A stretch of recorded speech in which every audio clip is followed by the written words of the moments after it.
Hello everyone, welcome back to my channel Sonu art চ্যানেলে তোমাদের সবাইকে স্বাগত। আজ আমি তোমাদের সঙ্গে শেয়ার করব কিভাবে মা কালীর ফেস ড্রয়িং করবে।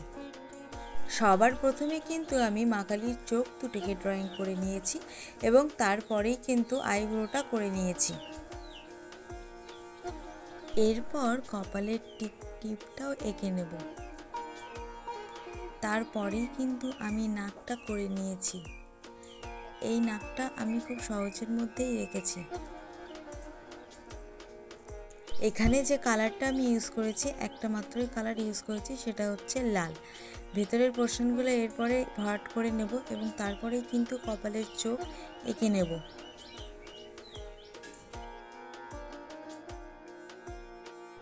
চোখ আমার আঁকা হয়ে গেছে, এরপরেই আমি ঠোঁটটা এঁকে নেব।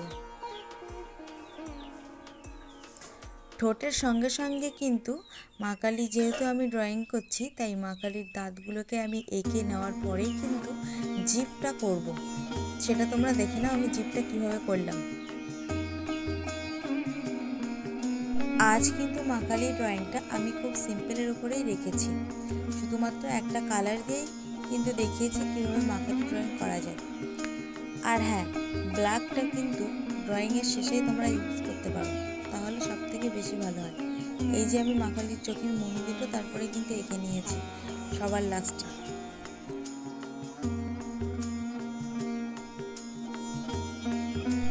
তোমরা দেখতেই পাচ্ছ আমার চোখের দুটো মনি আঁকা কিন্তু হয়ে গেছে। এরপরেই কিন্তু আমি ব্ল্যাক দিয়ে চোখের সাইডের পাশে শেডগুলোকে টেনে নেব, বর্ডার লাইনগুলো যাতে আরও দেখতে ভালো লাগে।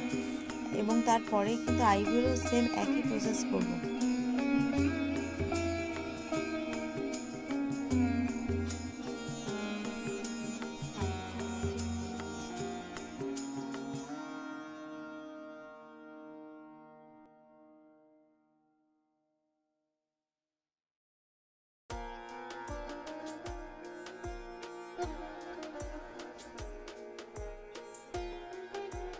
প্রথমে চোখ, তারপর আইব্রো, তারপর নাক, তারপর ঠোঁট এবং তারপর কপালের চোখ।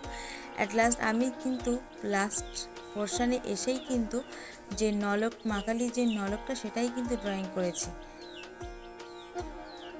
নলকটা আমার হয়ে গেছে, সব কিছু লালের মধ্যে রেখেছিলাম তাই নলকটাও আমি লাল কালার দিয়েই করেছি। আর হ্যাঁ, এখানে কিন্তু আমি ওয়াটার কালারের যে ড্রয়িংটা করেছি সেটা কিন্তু ফেব্রিক কালার দিয়েই করেছি। তো আজকের ভিডিওটা এই পর্যন্ত। ভালো লাগলে একটা সাবস্ক্রাইব করে দিও। Tata, bye bye.